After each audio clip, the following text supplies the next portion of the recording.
How to make gingerbread shape. We are. So Milo, have you washed your hands? Yes. Have you, Lola? Yes. Brilliant. Let's cook along. The equipment we'll need for this recipe is baking tray, a selection of bowls, a sieve and a juicer, weighing scales, a grater, some scissors, a knife, fork and spoon, a wooden spoon, a fish slice or spatula, a measuring spoons, sharp knife, a rolling pin, some cutters and a chopping board. The ingredients we'll need, Milo, do you know any of these ingredients? Can you help me? Orange. Yeah. Cherries. Yeah. Raisins. Sugar. Wholemeal flour. Plain flour. What's that? What have we got there? We've got ginger there. Ginger. And cinnamon. Cinnamon. Bicarbonate of soda. Sunflower spread or polyunsaturated spread. And some eggs. And baking paper. We're ready to get going. Lola, I need to start you off with grating the orange and then I'm going to get Milo to line the baking trays. Lola, if you can grate the zest of the orange for me, because we need this in our biscuits. We're going to grate our orange using the small grates. Move the orange down the grater gently in one direction. There we go then, Lola. In the meantime, I'm going to get Milo to give me a hand cutting the paper to size. We need to put the baking trays on your board and we need some scissors. So here we go then, Milo. I'm going to hold the paper and then I want you to cut that way round in line with the baking tray. Lovely bit of teamwork here. Good work, Milo. We can line our baking tray. Let's put myself to the side. Whilst Lola's finishing off her grating, I'm going to put the oven on. With a grown-up nearby, turn on your oven onto about 180 to 160 for fan assisted or gas mount 4. Lola's finished with the grating. We've got some excess in there. Look, Lola, do you want to use your fingers just to pull it out? It's nice and smooth inside the grater, but do be careful. There we go. Perfect. Give it a tap. Orange. That is a lot of orange. So Milo, I need you to juice this orange. Let me cut it for you. I'm going to use my bridge now just to give it a cut through. And now squeeze. And there we go. And that's great for squeezing. And now squeeze. You can hold those with your fingers. It steadies the actual juicer and it allows Milo to press down harder, releasing more of the juice. Squeeze your hands right over the top. Push your thumbs and your fingers into it. Oh my goodness, hands of steel. Brilliant. That is definitely done. That's definitely done. So we have our zest and our juice. Next bit we need to do is beating. We need to lightly tap the egg with the back of a knife into a small bowl. Milo, do you think you could do that? Here we go, there's one. So what we need to do you want to tap it or do you want to hold it? This stops shell getting into the bowl. Just go gentle. Yeah, that was great. Brilliant. If ever you touch raw egg, make sure you wash your hands with warm soapy water straight away. So what we need to do next is add 2 of the tablespoons of juice in. Can you add 2 of these into the egg? There we go. Pop that in. And a bit more. There we go. Lovely. Great work there, Milo. And then Lola, we need to put all the zest from the orange. That'd be great. I'm going to use a fork just to give it a mix. If you bring the fork round rapidly, moving it around the bowl, make sure your fork is making scoops underneath and over the top to make the mixture. Perfect. Thank you, Lola. There we go. So the next part we need to do is sieve. We need to get our flour. We need our scales. Yes, you can, of course. And I'll get Lola to sieve if you measure out the flour. We need to press 0 on the weighing scales once we've got our bowl on ready. We need to weigh out 125 grams of plain flour and wholemeal flour. So let's get a spoon. So our numbers are going up. Milo's filling up the bowl with the plain flour. 41. Keep going, Milo. 2. Lola, could you get me the bowl so you could sieve the 2 flours together? Thank you. There we go, that will do. Would you like to do the brown flour as well now, Milo? Go back to 0. Perfect. So we've got both our flowers there together. Great job, give me 5. There we go, if you can sieve that for me, Lola. Now sieving is really important. We've got it over a fresh clean bowl, tip both the flowers in, and we're giving ourselves a little bit of height. The height gives us the air that we need to help us give that lovely soft and smooth texture. Well done, Lola. Or what we can do, you can do a little trick. You can use just a spoon. If you're finding it that you're getting it everywhere on the sides, we can just use a spoon to knock it through. Do you want to do that too, Lola? Would that be easier for you? Yeah. So you can pop it down and use your spoon. Why don't you press pause now whilst you sieve your flour and clean down your surfaces?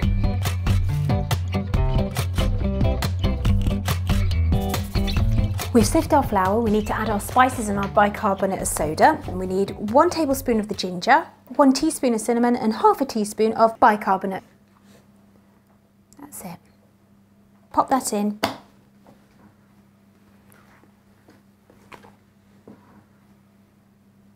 Good girl. Next bit we need to do is weigh out 50 grams of the brown sugar. We probably need a good couple of spoonfuls, Milo. So keep going. Pop that in. Brilliant, Milo, good work. Oh, yeah. The last bit we need to do now is weigh out 50 grams of our margarine.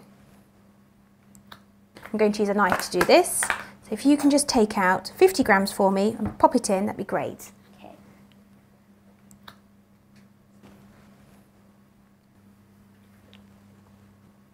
Perfect, thank you, Lola. Who wants to get messy? Me. Both of you. I'll get Lola to start it off and make it into nice little pieces, and then Milo, I need you to make it into the ball for me. If we use just our fingertips, we're going to tickle it almost, just to rub into the butter and the sugar and the flour. Smell it. Yeah, does it smell good? When they go into the oven, that smell will get even stronger, so we'll all be sat here waiting for them to come out. Good work, Lola, that's beautiful. Now that Lola's made these into lovely little breadcrumbs, we need to add in our egg mixture.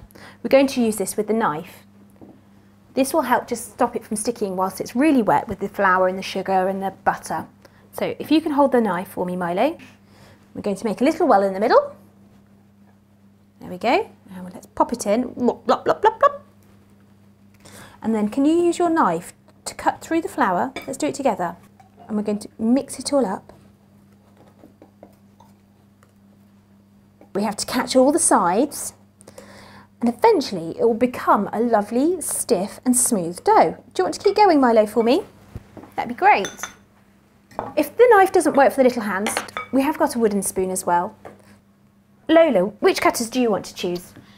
I think I might pick this one here. Oh, the kangaroo? Yeah. Milo, which cutter do you think you'd like? I want all of them. So we've just got most of this together with a spoon. Anything that you're not sure will come together with the spoon, let's use our hands. We get it into a nice ball. There we go. Oh, that looks fab. Yeah. And then we're going to divide it into 2 pieces so you can roll it out and then cut out our shapes ready for the baking trays. Right, so there we have our dough. We've got it in a lovely smooth ball. I'm going to divide it into 2 and we're going to sprinkle some flour onto our chopping boards. So Milo, you ready? Let's give it a little sprinkle on your board and on your pin. Pop it down so it doesn't stick. And you, Lola. And on your rolling pin. Perfect. There we go. There's yours and there's yours. And you need to kind of roll it out to about 1 centimetre thick. It allows the biscuit, once cut, to hold together. If it's too thin, it can break quite easily. So if you use your palm of your hands, not your wrist, just to the palm of your hands, and give it a quarter turn, give it a little shimmy, and then we're getting it nice and even. That looks great, Lola. And we've got those lovely flecks of the orange coming through from the zest that Lola grated earlier. Got your cutters here, Milo. Which one are you going to start with? I'm going to start with this one. Give it a wiggle, Milo, and then we'll take the cutter out, and then, whoop, we can give it a little tap. Do you want to give it a tap? Sorry. Or a shake or a shimmy? There we go. There's our first dinosaur. I'm gonna have this one. Looks like, what's that one look like? Diplodocus. Diplodocus. Lola's cut out 1, 2, 3, 4, 5 lovely shapes there. You got kangaroos and piggy wigs. Yeah. Yeah. whilst we all cut our shapes out, why don't you press pause now?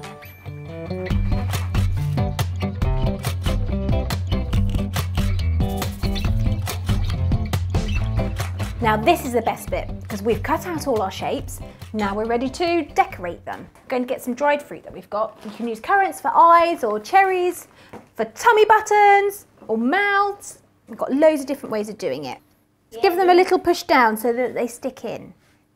I'm gonna do this one as his little belly. No, these are spots. Oh, it's come out in spots. If you want to take time decorating yours, why don't you pause here and we'll see you in a minute.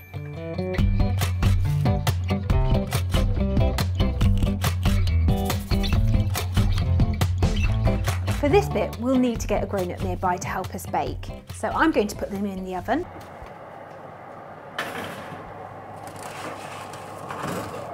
The biscuits should take about 8 to 10 minutes to cook, or until they turn golden. Why don't you press pause now and we'll see you in a minute.